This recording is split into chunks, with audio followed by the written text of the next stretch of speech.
Really good. Good to see you. Good to see you. Hey, man. Morning. Good to see you. Sorry, Beautiful day for it. Oh, man. Was it fair to say it was pretty blighted? Like how long had it been empty, or? It had been, well, there were people living here not paying rent, and Because we came when it had just, probably when it had just started with the renovations. Can you give me 5? Oh, very good. Good shake, honey. That was a good shake. Congressman, this property here. Yeah, some of your people might even be there. A lot of the cities and a lot of the DA's offices are sending some of the people to that. I gotta get that going. Where you going? You're going to stand behind Phil. I want to thank you all for coming here this morning on this beautiful day. We're here this morning to recognize National Community Development Week. And Mike Dion is here from the Community Development Agency, as well as Mayor Flanagan and Congressman Keating from Washington, as well as many other civic and elected leaders. It was just over 1 year ago today that the mayor stood here on this very corner to unveil an extremely aggressive neighborhood revitalization initiative called Building Blocks. Together, I think we've worked cooperatively to improve the quality of life here in this neighborhood and are continuing to work throughout the entire city and every neighborhood. I want to, at this time, turn the microphone over to Congressman Keating to say a few words. Thank you. Thank you. And I just want to congratulate everyone here. You know, you hear there's win-win situations. This is like a win-win-win-win situation where you saw the city come together. You saw the city use its administrative powers under the mayor and their inspectors. You saw them also harness the resources that were available through the home program or the community development block grant program. And you saw what can happen when at the city level on up, they're utilizing these events. One of the things in Congress that I think are vitally important is to maintain the community development block grants and the home program as well. The difference with the CDBG grants compared to every other grants, they're engineered from the ground up. The people at the local community make those decisions. They apply for them. So many times when I was a district attorney, I saw efforts, even my own efforts, to try and make grants work for you. But you were always trying to engineer them in a way that you could obtain them and then try and make useful resources out of them. The CDBG block grant starts in the neighborhoods, where the neighborhood officials came to the mayor and his administration, came to the police and the inspectors and said, we have a problem here, and we want something done about it. They did their part, and they created the need for that grant to be utilized as effectively as possible. And that's what's important about these grants. It's not Washington telling the city what they should do with the money. It's the city telling Washington, this is what we need the money for. So I'm going to continue to fight for these grants, and as I do, I'll have this example right here of how a city came together, how their leadership and officials came together to make a success.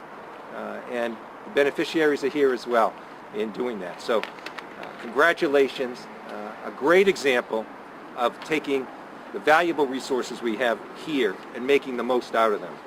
And I'd like to turn it back to the mayor and congratulate everyone here for their efforts. Thank you.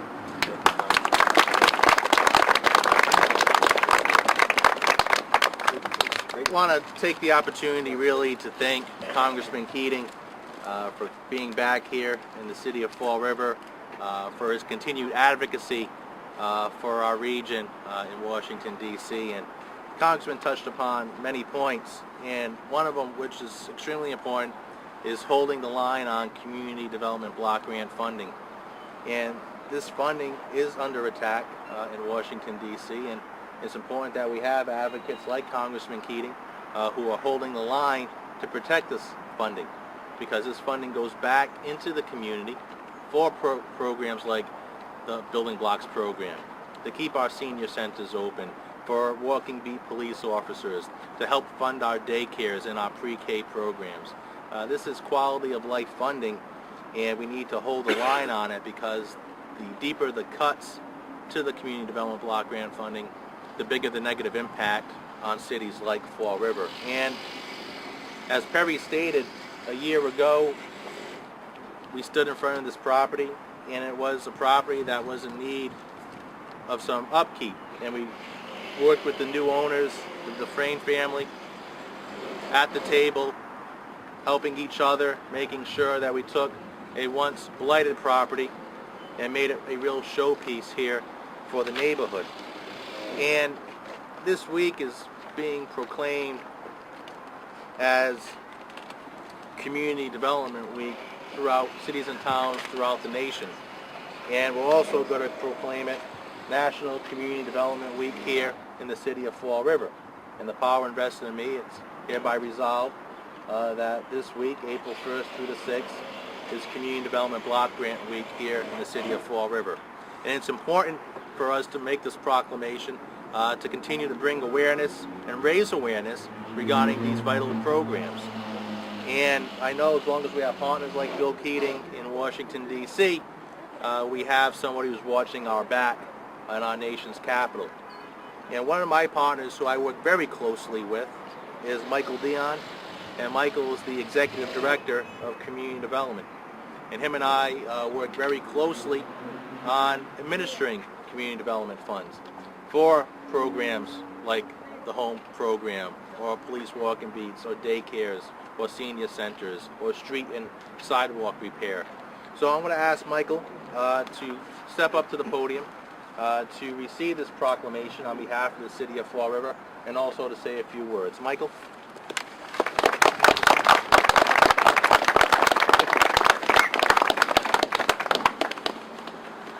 Good morning. Welcome and thank everyone for joining us today to celebrate National Community Development Week. Today we're celebrating a program that for 38 years has funded programs to meet the residents of the city of Fall River. National Community Development Week provides the opportunity for grantees and their subrecipients and beneficiaries to come together to support both the CDBG and home program by showcasing projects like you see behind us and educating the community on program benefits. The CDBG and home program fund senior services, recreational activities, parks and playground improvements, police patrols, accessibility grants, housing rehabilitation, and first-time homebuyer grants. Over the past 38 years, the city has received $118 million in federal funds, which has generated over $142 million of matching monies. Over the past 5 years, CDBG funding has created or retained 456 jobs, assisted 46,000 seniors with senior services, and 36,000 persons with recreational services. The home program over the last 5 years has created 304 units of affordable housing, rehabilitated 228 rental units throughout the city, and assisted 76 households in becoming proud owners of their first home. We're here today at the corner of Bank and North 7th to showcase the home program and the effects the program has on the city's neighborhoods. For many years, this property was in disrepair and considered a nuisance property. A year ago, this property was purchased by the new owners, Amy and Gary Dufresne, who, to their credit, were willing to invest in this neighborhood. With a partnership between the Dufresne's, Community Development, and Bank 5, the owners were able to receive the financing needed to turn the property around. The property underwent heating and electrical systems, new fire prevention system, new bathrooms, kitchens, roof, vinyl siding. As you can see, the property has undergone a total transformation. On behalf of CDA and myself, I'd like to thank Gary and Amy, wonderful people to work with. Thank you to Bank 5, Joan Medeiros, Paul Medeiros, Dawn Young for their assistance in helping with the financing. Thanks to Tom Martin for T&M Construction, who does a wonderful job in construction, and especially the staff at CDA, Larry Fonseca, the senior rehab specialist, and Paul Tebow, our loan originator. By rehabbing the existing housing stock, the city is not only improving neighborhoods, it's also promoting economic development. This property is not the only property that's currently being rehabbed. We have 7 properties right now throughout the city that are currently being done at different stages. And we need to continue this work. But the CDBG and home program have been under drastic cuts. I want to thank Congressman Keating, our state delegation, and our city council for supporting the CDBG and home programs. One person that has fought tirelessly for increased funding to both programs is our great mayor. 2 weeks ago, our mayor was in Washington, ensuring that our federal delegation understands how important CDBG and home funding is to the city. He understands and has a tremendous understanding of the programs under his tenure, and we are making significant strides in revitalizing our neighborhoods. In the last 3 years under his leadership, we've revitalized 3 parks, Pulaski, Chew, and there was another one I just forgot, I'm sorry. And we've demolished abandoned buildings, and we've increased our walking beat police program from 4 officers to 7 officers. So we've done a lot of work, and it's been great working with Mayor Flanagan and all of the people that are associated with the block grant and home programs. Thank you.